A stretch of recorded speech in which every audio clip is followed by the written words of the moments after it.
지금 루시드라든지 이런 자동차 업체가 2009년도에 다 생겼어요. 그 2009년도가 GM이 파산하고 크라이슬러가 파산했을 때예요. 현대자동차가 아프다. 저는 그렇게 해서 자료를 썼어요. 왜 그러냐면 우리가 그 어벤져스를 가지 않으면 위험하다는 말씀을 계속 드렸던 게 오늘 명언이 되게 많이 나오네요. 현대차 그룹이 대한민국이다. 아니 현대그룹 분들은 정말 그 자부심은 있고 그걸 국민분들이 다들 인정을 하는 것 같아요. 정말 우리나라 뭐 조선소부터 시작해가지고 자동차 다른 그룹들 중에는 이제 뭐 이렇게 인수합병 이런 걸로 이제 주요 산업을 이제 키운 그룹들도 있는데 현대그룹은 정말 무에서 유를 창출한 그런 정신으로 하시다 보니까 제 그 카톡 프로필에도 정주영 회장님 명언을 제가 항상 넣어놓고 다니거든요. 아, 보세요? 예. 이봐 해봤어? 이거 있잖아요. 무슨 일이든지 할 수 있다고 생각하는 사람이 한다. 그리고 정주영 회장님이 90%의 자신감과 10% 무조건 될 수 있다라는 믿음 그런 걸로 하신다. 약간 두렵잖아요. 우리가 뭔가 미래 주식 투자도 마찬가지고 새로운 일을 시작을 할 때 잘할 수 있을까? 이 두려움이 있을 때마다 항상 정주영 회장님 얘기대로 이봐 해봤어. 맞습니다. 이거 해봤어가 사실 굉장히 어려운 부분인 게 최근에 일론 머스크도 그런 얘기가 많이 나와요. 왜냐면 일론 머스크가 뭘 했어? 라고 물어보면 엔지니어들이 다 얘기가 뭐냐면 수많은 기술들이 융복합되는 거지 않습니까? 네. 그러면 이 융복합이 우리가 뭐 아이폰도 역시 마찬가지로 굉장히 다 있던 기술을 이 스마트폰 하나에다가 다 집어넣은 거잖아요. 네. 그리고 또 더 어려운 미션은 스위치를 하나만 남겨놓고 다 빼라. 그랬죠. 사실 그것도 어떻게 보면 지금 생각하면 거의 미친 아이디어예요. 생각 아이디어예요. 네. 근데 그걸 실현해갖고 우리는 너무 익숙하게 쓴단 말이에요, 그걸. 그러니까 당시에 정종 회장께서 이제 뭐 500원짜리 지폐를 가지고 당시 있지도 않았던 울산에 뭐 조선소 근데 그게 지금 생각하면 뭐 일론 머스크도 마찬가지로 우리가 기업가 정신 얘기를 하고 있지만 정말 기업가 정신은 뭐 자본과 토지와 뭐 우리 이런 어떤 경제적 용어들을 안 쓰더라도 정말 어떻게 보면 돈을 능가하는 힘을 가진 게 기업가 정신이거든요. 그게 사실은 대한민국의 뭐 당시 이병철 회장이나 정주영 회장께서 갖고 계셨기 때문에 사실 어떻게 보면 기업 보국이 된 거죠. 그래서 저는 그런 것들이 대한민국에 또 필요한 시기이기도 하고 현대자동차도 그 좋은 DNA는 절대 버리지 않았으면 좋겠어요. 네. 그래서 계속 격려하고 또 대한민국 국민이 또 어떻게 보면 대한민국의 자화상이기 때문에 그렇게 때리는 것 같아요. 또 현대를 잘 되길 바라는 것 같고요. 그래서 차화정이 대충 끝나고 났을 때 제가 바빴던 거는 사실은 그때 이제 현대자동차가 아프다. 저는 그렇게 해서 자료를 썼어요. 왜 그러냐면 당시에 여기저기 균열이 일어났던 것들이 보였습니다. 시장 점유율이 깨지기 시작하고 그다음에 소비자들이 결국 계속 리콜에 대한 요구들이 있고 당시에 또 이제 내부자 고발도 있었죠. 근데 그런 것들을 자꾸 묵살하거나 이렇게 건강하지 못한 모습들이 나타났을 때 되게 애널리스트 입장에서는 아마 많은 분들이 애널리스트하고 기업하고 무슨 뭐 관계가 있는 거 아니냐고 얘기를 하시지만 저는 같은 얘기도 좀 다르다고 보는 게 회사에 대한 애정이 있으면 그 질타를 할 수 있다고 봐요, 저는. 네, 그렇죠. 게다가 현대자동차 아프다라는 얘기로 굉장히 큰 글을 썼고 당시 우리 현대자동차가 들어보고 싶다고 저한테 전화가 왔어요. 그래요? 그래서 당시에 양재동에 있는 대강의실에 거의 한 500분 이상 되는 현대기아차 직원분들과 사장님들이 다 앞에 앉으시고 정말 제가 세게 아프게 당시에 질타를 했던 기억이 나요. 근데 그거를 받아들이더라고요. 현대가. 그래서 그때 아마 C레벨들, 그 다음에 CF분들 다 모셔놓고도 말씀을 드리고, 그때부터 하여튼, 그럼 우리가 나갈 방향을 좀 제시해봐라. 이런 얘기를 아주 정말 듣기 시작하셨어요. 저는 그런 전화들이 옛날 현대자동차 같은 경우 조금 불통의 문화가 있었다면, 이제는 좀 들으려고 한다는 부분하고, 특히 이제 미래에 대한 저희들의 고민과 걱정과 또 주식시장의 많은 우려들을 여과 없이 전달을 하는데 듣습니다, 그대로. 그때는 메리츠 증권에 계셨었나요? 제가 하이트체가 계속 있었죠. 2011년도에 제가 하이트체가 왔으니까. 2011년도에 오셨고. 네. 그런데 제가 방금 그 얘기 들으면서 약간 좀 감동스러운 게 우리가 재벌 기업에 대해서 뭔가 쓴소리를 하면 그런 게 있어요. 보복이 들어오지 않을까. 우리나라에는 이제 재벌이 되게 이제 파워풀하기 때문에 재벌한테 쓴소리를 하면 보복당할 수 있다. 말 조심해야 된다. 약간 이런 얘기도 있긴 하거든요. 그런데 어떻게 보면 일개 애널리스트의 자료를 보고 그 임직원들 사장님까지 다 오셨다고요? 맞습니다. 그렇게 모아놓고 와서 우리한테 얘기 좀 해봐봐. 그래 우리의 진짜 문제가 뭔지 얘기해봐봐. 아, 그렇게 열린 마음. 현대그룹 하면 약간 보수적이고 약간 좀 어른스럽고 우리한테는 되게 어른스러운 기업이잖아요. 근데 아까도 말씀드렸지만 현대가 꼭 대한민국입니다. 그러니까 네. 정서가 되게 비싼 곡이 네, 많아서 그러니까요. 저는 그 노조도 참 자주 만나요. 아, 그러세요? 노조도 자주 만나서 노조분들이 어떤 생각을 갖고 있는지도 음. 그다음에 어떤 걸 두려워하는지도 그다음에 이 변화에 대해서 어느 정도까지 수용이 되는지가 많이 공감이 되는 부분이 있습니다. 예. 그래서 현대자동차 분들은 그냥 대한민국이라고 생각하고 접근하면 그냥 편하게 접근할 수 있는 것 같고요. 네. 그래서 최근에는 뭐 다들 공통적으로 만난 게 뭐냐면 미래로 가야 되는데 네. 우리 지금까지 기계공업에 대해서는 끝내줬어요. 예. 예를 들면 야, 공장을 자동화시키는 게 필요하대. 그러면 로보틱스 사업부가 막 생겼고요. 엔지니어링 사업부가 막 생겼고 네. 생산기술본부가 막 생겼고요. 누구보다도 로봇에 대해서 전문가가 돼 있고요. 네. 그 다음에 자동차 단차를 줄여야 된다 그러면 또 거기 막 매달려요. 엔진, 직분사 엔진 안 만들면 일본 못 이긴다 했더니 또 직분사 꽉 매달려서 만들어내요. 그러니까 지금까지는 이 패스트 팔로워의 역할을 정말 충실히 다 해왔다는 거죠. 네. 근데 문제는 제가 계속 아마 언론에 아마 6년 전부터 우리가 그 어벤져스로 가지 않으면 위험하다는 말씀을 계속 드렸던 게 실리콘밸리에서 자동차가 나오는 걸 보고 그 제가 지금 기억을 더듬어 보면 지금 루시드라든지 이런 자동차 네. 업체가 2009년도에 다 생겼어요. 그 2009년도가 아까 처음에 말씀드렸지만 GM이 파산하고 크라이슬러가 파산했을 때예요. 그럼 미국의 엔지니어들 입장에서는 얘들도 애국심이 엄청날 텐데 네. 자기들이 존경이 맞지 않는 빅3 중에 2개가 엎어지는 걸 봤을 거 아닙니까? 네. 그러니까 MIT 공대나 아니면 스탠포드에 있는 이 박사들이 결국 전기자동차를 만들어서 회사를 설립한 게 다 2009년도예요. 그러니까 그건 전부 다 어떻게 앞뒤를 이렇게 봐야 하는 부분이거든요.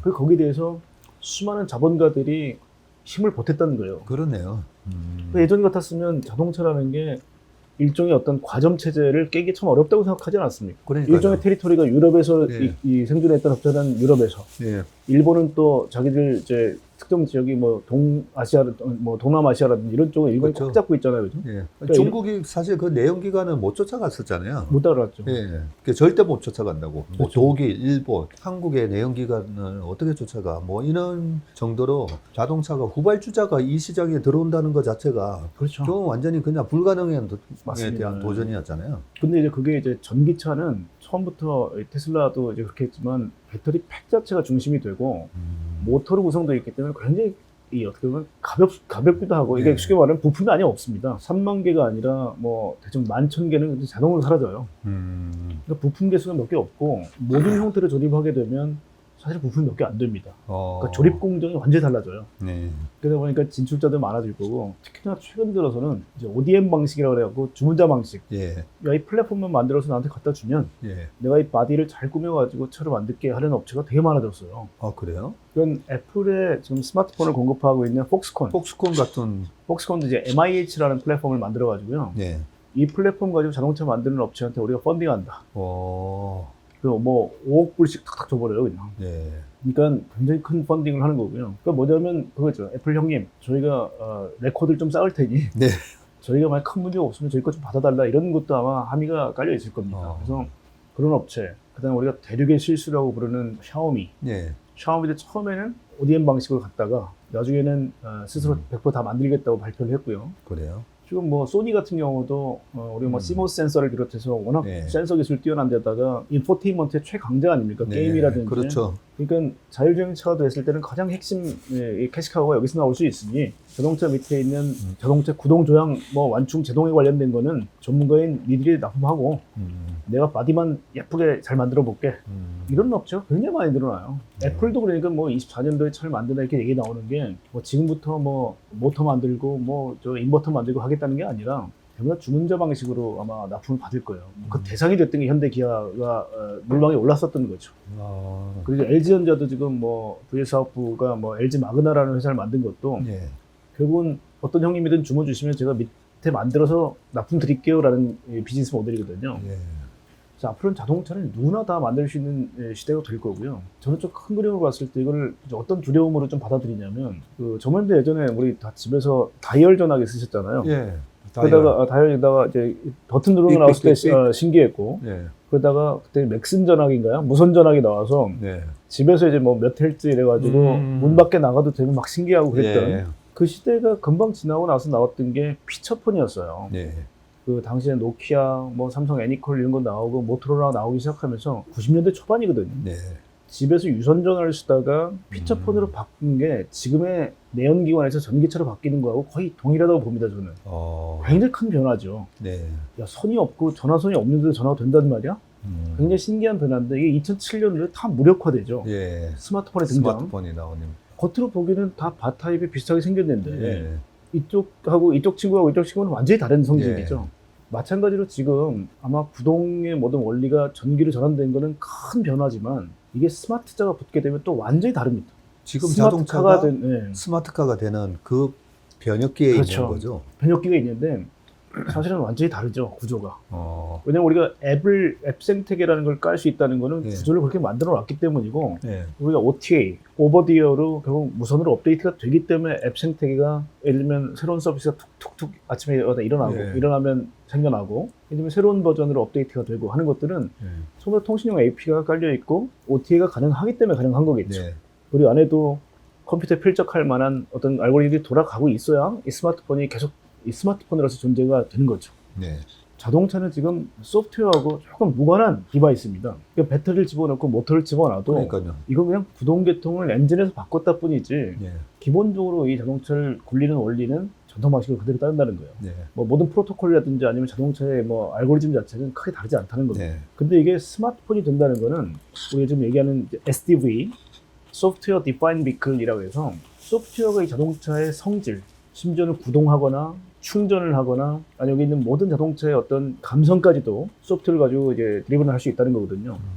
최근에 서프라이 체인의 문제는 전부 다 MCU의 부재에서 나타났죠. MCU나 ECU의 부재 때문에 그랬는데 이걸 DCU라고 해서 도메인 컨트롤 유닛으로 바꿔서 이제는 자동차의 소프트웨어를 가지고 자동차를 다시 정의할 수 있도록 만드는 자동차가 될 겁니다. 그러니까 이거는 아예 완전히 바꾸지 않으면 불가능한 거죠. 네. 지금 자동차 형태로는. 그래서 이게 왜 비율을 피처폰하고 스마트폰으로 말씀드리냐면 똑같이 전기차면 겉으로 보기 다 똑같이 보여요. 근데 한 차는 계속해서 업데이트가 돼요.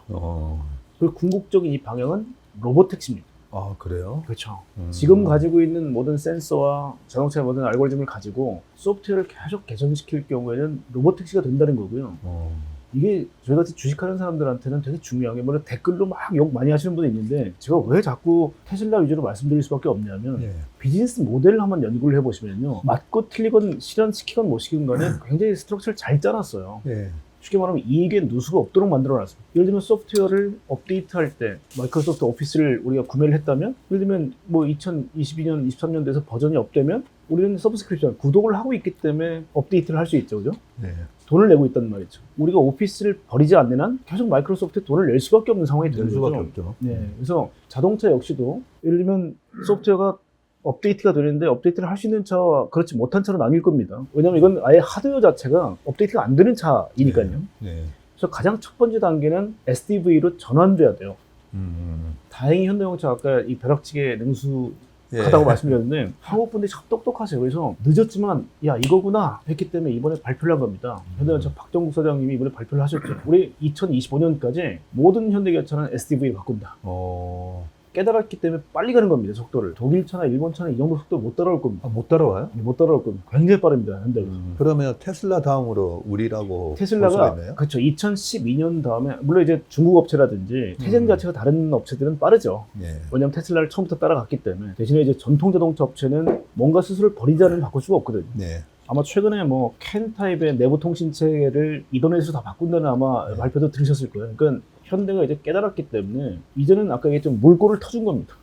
그러면 수압이 세다고 말씀드렸잖아요. 그러니까 한국 분들이 이해가 속도가 빠르고요. 그다음 실행 능력이 일단은 굉장히 빨라요. 네. 조금씩 문제가 불거지는 부분도 있으니까 저희가 자꾸 현대자동차 투자하실 때 힘드신 부분이 나타나지만 그럼에도 불구하고 한다는 겁니다.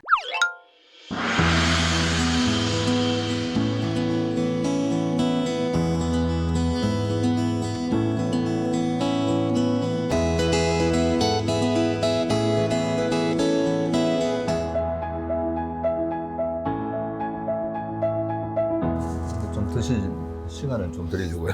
그러니까 2007년 6월 달에 이제 스마트폰, 아이폰이 나왔던 거죠. 그죠? 아이폰이 나오면서 그 전 단계였었던 이제 피처폰을 또 완전히 갈아엎으면서 지금 우리가 쓰고 있는 이 스마트폰 생태계를 만들었잖아요. 그때도 우리나라 사람들이 워낙 이렇게 빨리빨리 잘 쫓아가다 보니까 뭐 모토로라, 노키아 이렇게 다 망하는데 삼성전자가 갤럭시 시리즈를 내면서 패스트 팔로잉 전략으로 2013년도에 스마트폰 시장이 이제 전 세계 1등이 돼버리죠. 그러면 2007년도에 나왔는데 2013년이니까 6년 만에 그냥 1등으로 따라잡아버리나? 그런 DNA가 우리한테는 있기 때문에 정말 2019년, 18년도만 하더라도 현대기아차가 걱정이 됐었거든요. 아니 테슬라가 저렇게 달리는데 빨리 움직여야 되는데 너무 안 움직이는 것 같으니까 그런 걱정이 되다가 정의선 회장님 체제로 이제 바뀌고 엄청나게 추진력이 빨라지더니 이제는 뭐 생각지도 못했던 로봇하고 UAM까지 그런 그림을 보면서 제가 요즘은 우리 현대차 그룹이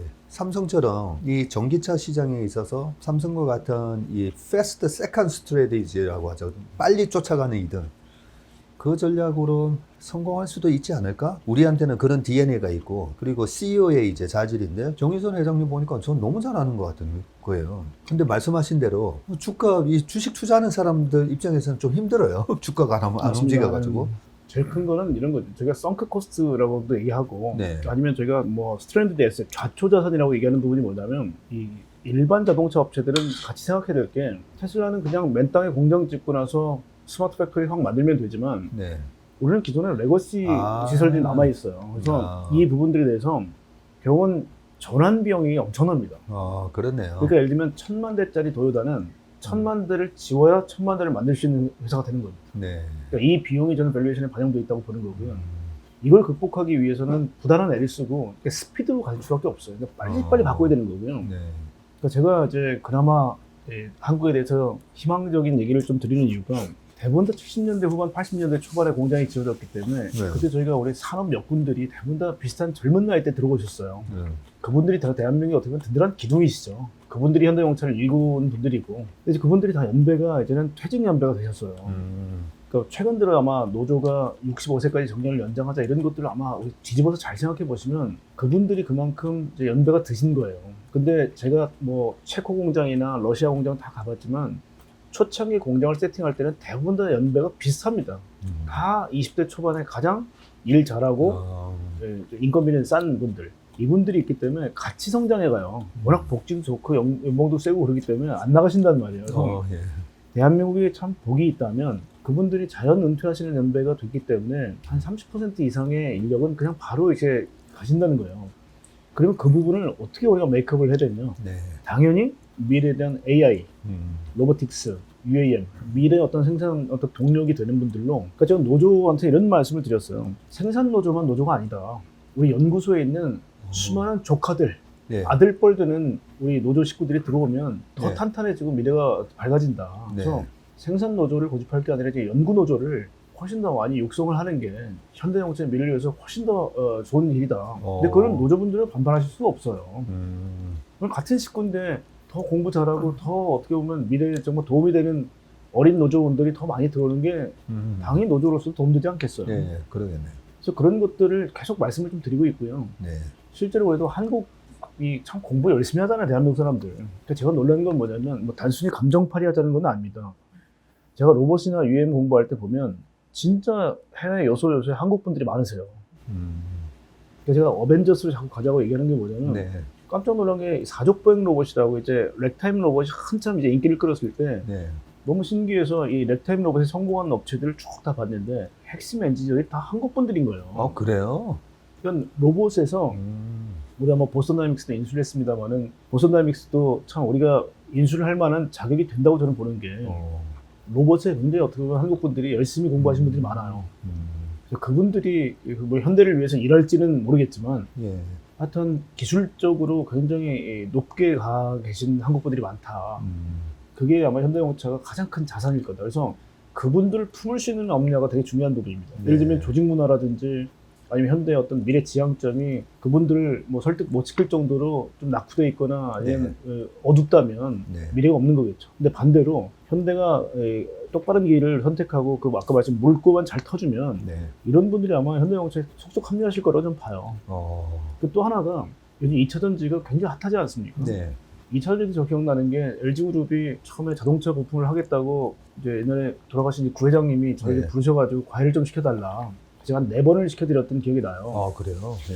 그때 LG화학의 2차 전지 사업부가 있었고요. 네. 자동차가 이제 VC 사업부를 만들면서 태스크포스 팀을 만들어서 막 육성을 할까 말까 고민할 때입니다. 근데 굉장히 밑빠진 동에 물을 계속 부으셨어요, LG가. 그래요? 왜냐면 돈을 못 벌었죠. 네. 계속해서 연구개발비만 들어가고 아웃풋이 없었으니까. 근데 끝까지 인고의 세월을 거쳐서 수익으로 만들어낸 거예요.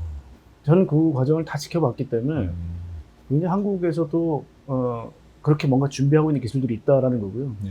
거기서는 정말 누구보다 진심입니다. 그래서 그게 됐기 때문에 우리가 전기차로의 어떤 빠른 전환이 가능했던 거는 배터리 생태계가 있었기 때문이거든요. 네.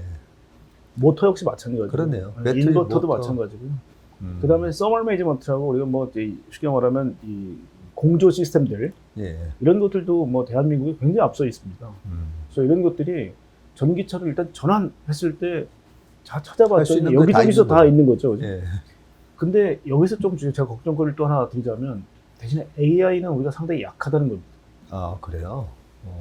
이게 뭐 조금 이제 다른 얘기가 될 수 있을 텐데요. 저는 이번 경기 침체가 좀 오래 간다고 보는 편입니다. 네. 근데 늘 그래왔듯이 재정정책과 통화정책 같은 매크로는 저는 스위치라고 봐요. 지금 주식 할 때니 안 할 때니. 예. 그게 우리가 뭐 그렇죠. 소위 말하게 되면 뭐 총 위험에서 봤을 때는 뭐 차기적 위험이냐 비차기적 위험이냐 이렇게 나눌 네. 수도 있죠. 그죠? 그래서 뭐 리스크 온이냐 그렇죠, 오프냐 맞습니다. 이러면 그거는 스위치로 온, 그렇죠. 오프. 온이냐 오프냐 그거죠. 예, 그죠? 그 개념으로 하잖아요. 그러니까 그렇게 스위치가 꺼져 있을 때는 뭐 저희가 아무리 이런 말씀을 드려도 아마 대부분 다 금리 몇 bp에 더 관심이 많으실 거예요. 그렇죠. 근데 네. 일정 시점이 되면요. 스위치가 슬슬 올라옵니다. 네. 그때가 됐을 때는 다시 마이크로의 시대가 돼요. 아. 그때 어김없이 나타나는 거는 새로운 기술, 새로운 혁신 야. 이런 것들이 견인하게 되는 거죠. 그래서 제가 지금 생각하고 있는 거는 뭐냐면 이미 AI는 디지털이라는 무대에서 실컷 한번 놀아봤어요. 네. 그게 아마존, 구글, 네. 뭐 애플 뭐 이런 쪽에서 한번 실컷 놀아봤습니다. 그렇네요. 뭐 메타도 마찬가지죠. 예. 자, 그런데 이제는 우리 사람의 욕망을 투영하는 공간으로서의 온라인 이게 특히 더 구체화됐던 거는 코로나 때문이었던 것 같아요. 예. 어르신들도 훨씬 더 늦게 배우셔도 될 거를 일단 락다운, 일단 집 밖으로 나가지 마세요라는 네. 특수한 조건이었기 때문에 어쩔 수 없이 핀테크를 공부하시고 또 온라인으로 주문을 내셨던 네. 거 아닙니까? 좀 일찍 당겨진 것인 거죠. 네. 자, 그러면 인간의 욕망이 통신의 속도, 거의 빛의 속도로 투영되는 공간이 온라인이었죠, 지금까지. 네. 시가총액 1위서부터 4위까지를 보면 전부 다 이런 기업들입니다. 그렇네요. 그래서 AI, 뭐 빅데이터, 클라우드 다 가지고 있죠. 네. 자, 근데 온라인의 속도를 못 따라가는 데가 있으니 이게 오프라인이에요. 예. 오프라인은 아직도 인간의 근력과 땀을 요구해요. 그러니까 그냥 상식적으로 보더라도 온라인은 이미 제가 보기에 어느 정도 찼고요. 여기서 데이터와 핀테크로 또 머니가 플로우가 어느 정도 형성되어 있습니다. 문제는 여기 욕망이 막 몰려있는데 이 오프라인은 속도가 안 나요. 그래서 결국은 예를 들면 이렇게 생각해보죠. 제가 계속 비유하는 게 짜장면인데 어떤 짜장면집이 맛있어서 계속 짜장면을 주문해요. 아, 이거 우리 저 건강식당 와서 건강식당을 했대. 부추 덮밥을 먹고 싶은데 네. 여기가 제일 인기가 많아요. 그랬더니 예를 들면 뭐 배달의 민족에 부추 뭐 덮밥 먹고 싶어요 막 네. 올렸어요. 그랬더니 여기만 계속 트래픽이 몰려서 도저히 뭐 지금 이 주방이 감당할 수 없을 정도의 속도로 주문이 들어와요. 네. 그러면 우리 사장님은 정말 불이 나게 일하시거나 아니면 사람을 계속 뭐 불러서 확장해야 될 거 아닙니까? 네. 근데 이게 인간의 어떤 이제 근력의 한계로는 그걸 못 이긴다는 거예요. 그렇죠. 그래서 결국 오프라인이 로보타이제이션, 즉 로봇화되는 과정이 나올 거라는데요. 여기서 좀 다른 게 뭐냐면 예. 기계화하고 이 로봇화는 완전히 다른 개념입니다. 기계는 인지 판단을 사람이 해줘야 돼요. 예를 들면 제면기도 사람이 밀가루 반죽을 해서 넣어서 네. 뽑아내야 제면기에 밀가루 나오는 거죠. 네. 수타는 완전히 수동이지만 네. 기계라는 거는 인지 판단을 사람이 해줘야 되는 거죠. 아. 근데 로보타이제이션은요, 인지 판단조차도 로봇이 하는 합니다. 거잖아요. 그러니까 무인화입니다.